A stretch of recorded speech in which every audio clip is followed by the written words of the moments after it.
The buildings are usually 40 to 50-year-old structures with light tones that are not very high-rise and that the places are usually not asphalted.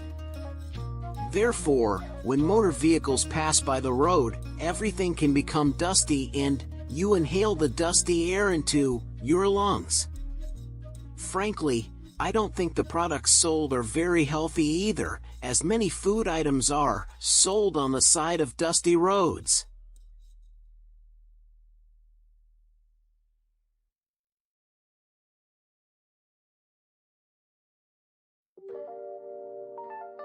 The people of Madagascar show great interest in mobile stalls.